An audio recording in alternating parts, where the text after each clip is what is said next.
Hi there. We went over in another short video just a really simple way to use radial arrays and a few basic modeling techniques like proportional editing to make just like a nice, elegant sort of low poly, maybe we'll call it mid poly flower. I want to go back into sort of the power of these radial arrays for organic objects, and this time focus that on making kind of interesting deep sea or primordial creatures, if you will. Here we have an example of this one, struggling a little bit to play. In Blender, we can see this is sort of my version of a crinoid.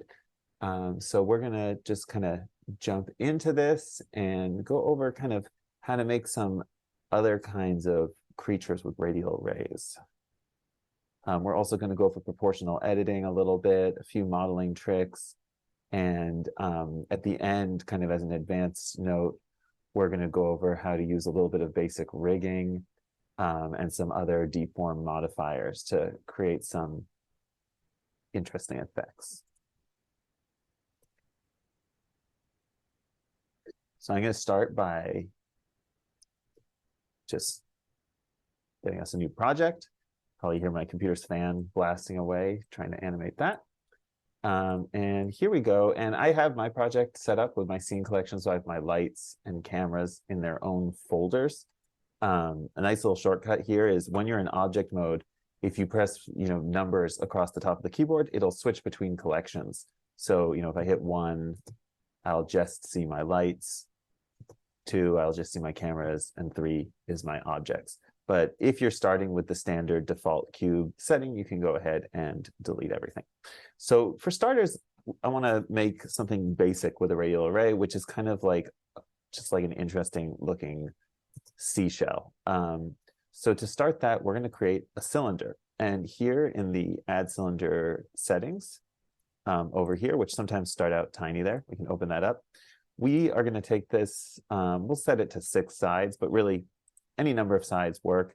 And the other thing I'm going to do here is here for the cap fill type, we have choices here, which we probably haven't, you might not have noticed before. So n-gon means that it's just going to fill the top with whatever size polygon is needed. So generally in 3D modeling, you've got trigons or triangles.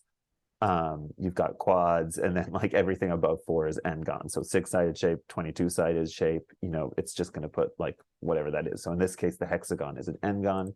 You can also do a trigon fan, which we can't really see unless we go into edit mode, but it means that this will be divided into 6 triangles.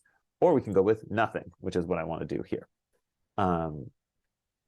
So having done that, we can then just look at our shape in the view, and it's looking pretty good. And we don't want to make any changes to this in object mode. So we're just going to click on our cylinder, best shape ever, press tab. And now in edit mode, we can start changing this. So the first thing I'm going to do is I'm going to rotate it. So I'm going to hit R on the keyboard for rotate. Then I'm going to hit X for the X axis and just type 90 degrees, hit enter. So no mouse, all numbers and letters, of course. Now I'm going to look at this straight from the side, and I'm going to hit G to grab, X for X axis, and I'm going to slide this hexagon over to about here. I don't want this to be such a long cylinder, so I'm going to press S for scale, Y for the Y axis, and I'm going to shrink this down. So it's just kind of more like a ring. And now I'm going to press 2. So I'm selecting edges now. So, press 1, you can select points. 2, select edges. 3, select faces. So I'm going to press 2. I'm going to click outside space. And I'm going to hold Option or Alt and click on the edge. So I've just clicked the outer edge of this. And now I'm going to hit S for scale. Just scale it down a tiny bit so that our cylinder kind of has like a little bit of a squish to it. Actually, I think the technical term is that our short hollow cylinder is now tapered. So now that I've done that, I can unselect and just press tab.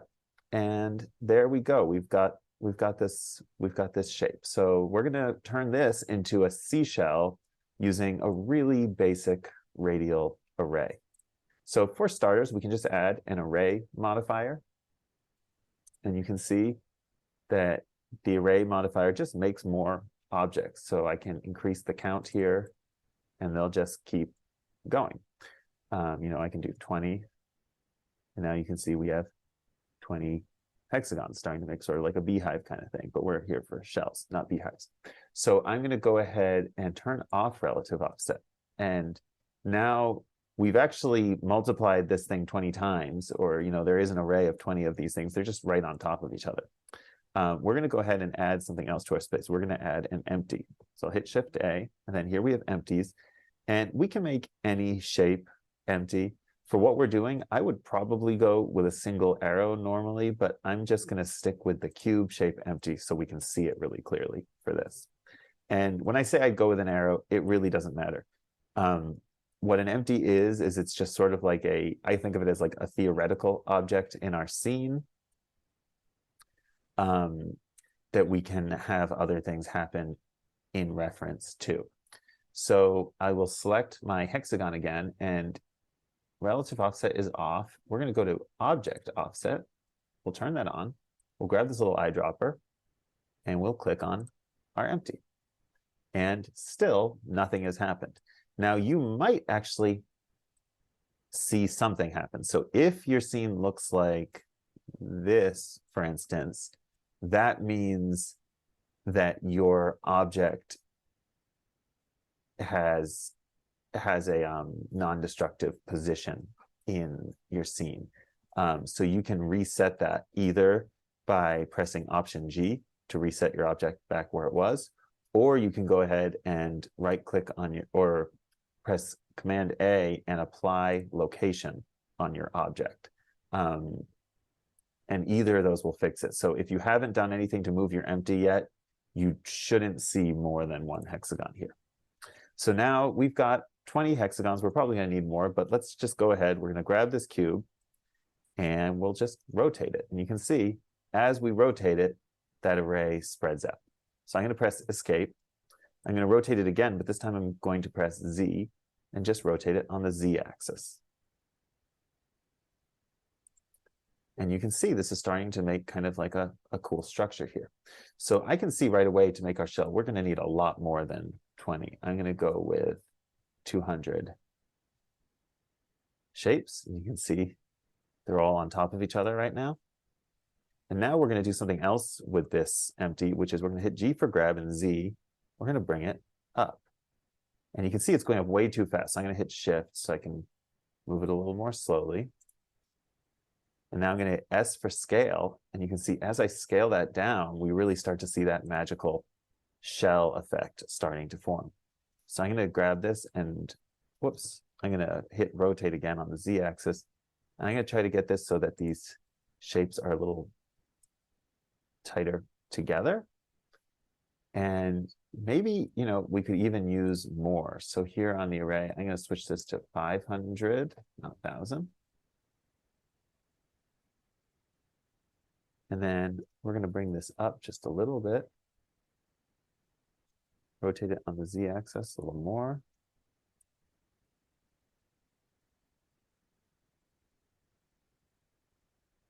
And we can see this beautiful shell form starting to take form. So, we can crank up the number here. But that's actually just going to fill them more in the space at the top. So we don't need to do that. What we can do to fill in these gaps between them a little more is we can actually go into edit mode, press A, and scale this hexagon. So I'll hit S for scale, Y for the Y axis. And I can scale it so these shapes start to fit together even more. And this gets a little risky, but I can actually rotate it in here too. So I can rotate it so that these pieces fit together nicely. And we get kind of a very cool stepped shell. Now, I want to note that the way that this array works is the relative positions of these two objects. So if I grab this and rotate it freely in object mode, you can see it has a very different effect on our shell structure than if I rotate it in edit mode. So that's edit mode, that's object mode, both which can make for, I think, very interesting effects. So I'm going to hit G for grab and Z for the Z-axis and kind of bring this down a little tighter. Maybe scale it back up just a little bit. You can see as we tweak this, we really start to get kind of this nice snail shell pattern. And on top of that, we can also add a subdivision modifier, crank that up, whoops, crank that up to 4. We can shade this smooth, and you can see we can get a really nice shell structure using the radial array. But another thing I want to look at is how we can create something that kind of looks more like a sea anemone or some other sort of primordial creature. So I'm going to go ahead and select all these things and hit X for delete. And we're just going to first go with kind of the most basic concept. We're just going to make kind of like a weird creature using modeling and proportional editing. So I'm going to start with just a default cube. And before I even start editing it, I'm going to hit Control or Command 3 and just subdivide this. Or will I? You know what? Let's subdivide it in edit mode. So in edit mode, I'm going to right click on this cube and hit subdivide, and I'm going to turn on the smoothness, and then I'm going to increase the number of cuts, and you can see it's turning this cube into sort of a sphere. And if we wanted to make this more regular, we could turn on the fractal effect to kind of turn it into an interesting blob, but we're going to keep that at 0 for now. So now that we've created this sphere structure in edit mode, we can scale it. So I'll scale it on the x-axis to sort of stretch it out into sort of a pill. Scale on the z-axis. I'll hit G for grab, X for, oh.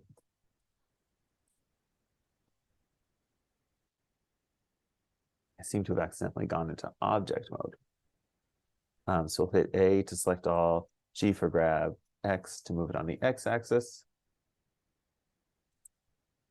and slide that off center.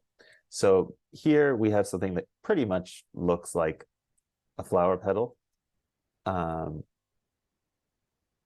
It looks like I did some of my scaling settings in object mode, so I'm just going to quickly apply all that. So I'm just going to hit Control A, apply all transformations, and we're just going to do the same basic radial array on this.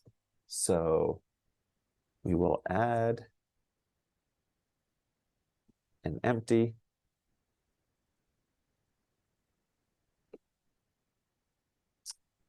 We will select this object, and we will add an array,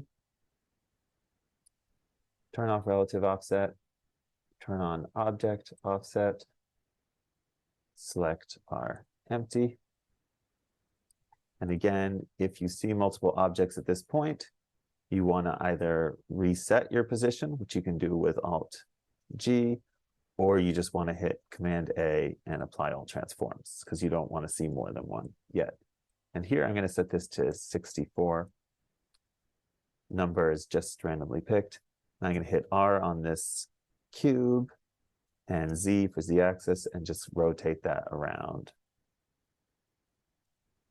And then I might scale this cube down a little bit. Whoops.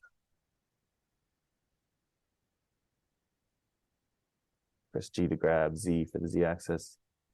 Bring it up a little bit. Maybe rotate it more until we kind of have something that looks very similar to the low poly flower.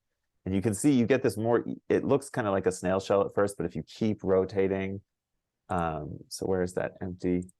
If you keep rotating well past 360 and it kind of comes around again, you'll see that it kind of gets more even. So this looks like a nice flower, but we want to turn this into more of a primordial creature. So we'll grab these petals and I'll hit tab for edit mode.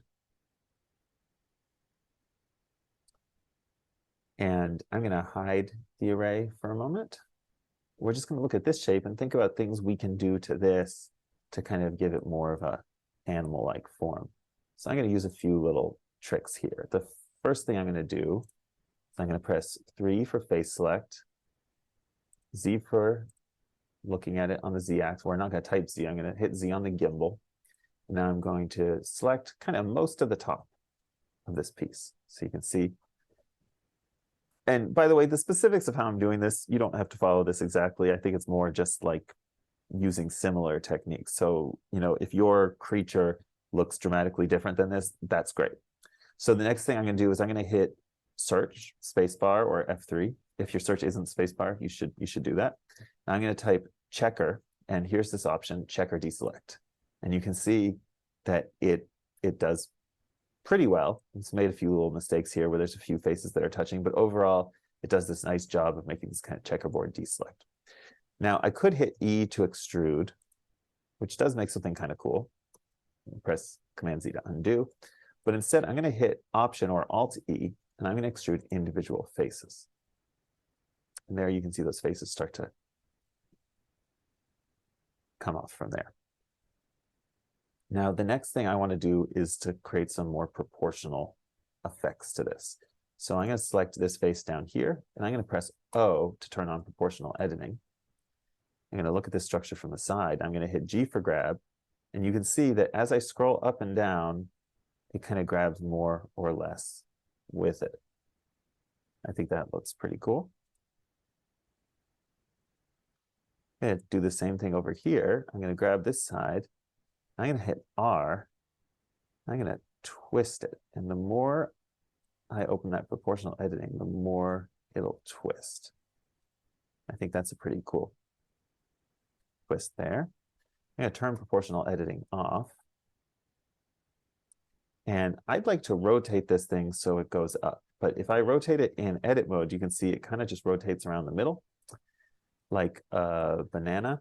And I can switch the rotate axis, but to me, the quickest way to do this is to just take advantage of the origin point. So I'll hit tab for object mode, R for rotate, and let this, I don't know why I said like a banana. It looks like a banana no matter how it rotates. I just meant it rotates from the middle. But anyway, now it's rotating from the edge, so I can bring that up a little bit and hit Command A and apply rotation. And now let's see what it looks like with our array back on it. Starting to look now kind of just like a, I don't know, it looks like a mess. But that's because we haven't added yet the subdivider modifier, which is going to make this look a lot more organic. So I'll turn the array modifier off again, got the little screen there, and I'll press Command 3. And now you can see this looks more like, you know, because we've added the subdivide, it's starting to look more like a weird tentacle. I'll right click on that and shade smooth. You can see those cube projections actually kind of create these great lumps now. And we'll turn the array back on. And this is actually looking pretty cool to me. It's just way too much. So we can take the count on the array. This is kind of overtaxing the machine a little bit. Sorry about that, but we can drag it down to maybe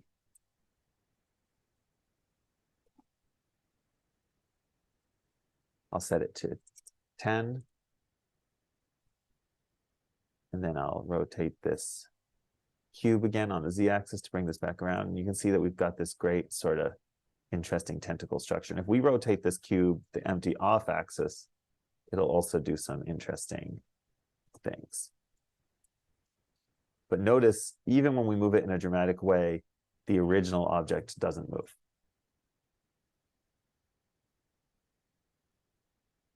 So I think from here, we've already got a pretty good creature. You know, this could be something that kind of grows up like a flower. In this case, I think what I'm going to do is I'm going to select all. So just press A so I can move these things together. Notice that if you move the empty and the objects together, it won't affect the array. But if you move either of them on their own, you're in trouble. So I'm going to grab both of them and hit R, and I'm going to type 180. And I'm looking off axis, so it's kind of an imperfect flip, but I think that that looks more organic. I'll hit G for grab, Z for Z axis. I'll bring this up. And for this creature, so now that we have the structure up here, we're going to add a stem to it with a curve. So I'm going to go ahead and just go into curves and add a path. You can see there's this tiny little orange line down here. We'll hit R for rotate, Y for Y-axis, 90 for 90 degrees, G for grab, Z, move it up a little bit. And then you can see in edit mode, we can grab these various points on the curve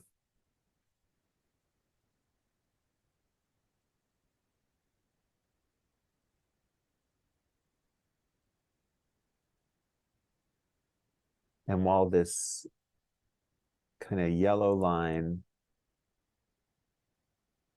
let me grab this one and move it so it goes to the center.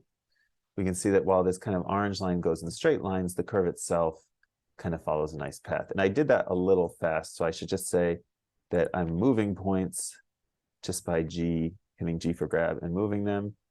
And I'm creating new points by hitting E for extrude. E, E, E. So once you have your curve flowing into your piece, you can go into the object data properties, or I just call it the curve tab, this little green curve down here. And we're going to go to the geometry tab and bevel, and we'll give it some depth. And now our stem has kind of like a nice wiggly organic form. And we can add, you know, a plane maybe somewhere. Let me try that again. Add a plane. Stretch that out.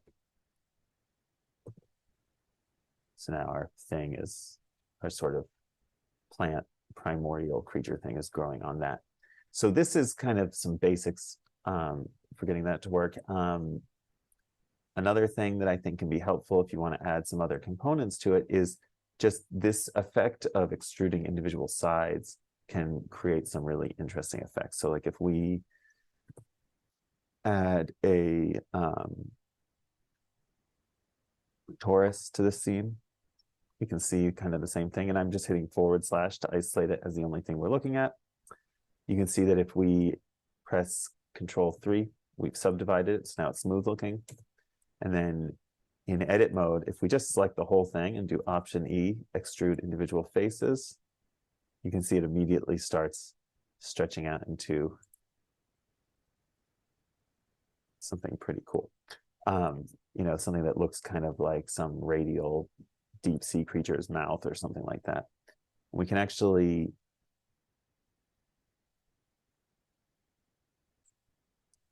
go here to mesh and randomize transform, just searching random. And you can see we can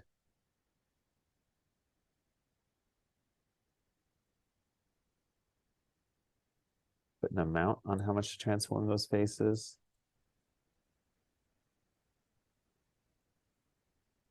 Tweak the uniformity. How much it affects the other normals, and then of course, random seed to get different arrangements. And you can see how this kind of chaotic shape starts to look like pretty interesting organic form. So I might actually take this thing. I'm going to hide the plane for now because it's kind of distracting. And maybe what I'll do is I'll select this donut thing first and then select the empty and choose this option, snap selection to active. You can see that snaps the location of this thing to where the little donut is. And then maybe hit G for grab and Z, bring it down a little bit, maybe scale it up or down. And you can see we're starting to form like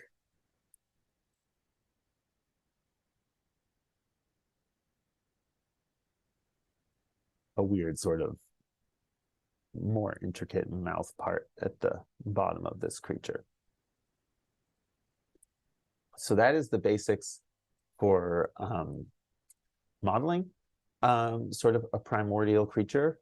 So in this case, we made a snail shell and then a kind of flowery, what's the name for it, crinoid-like creature.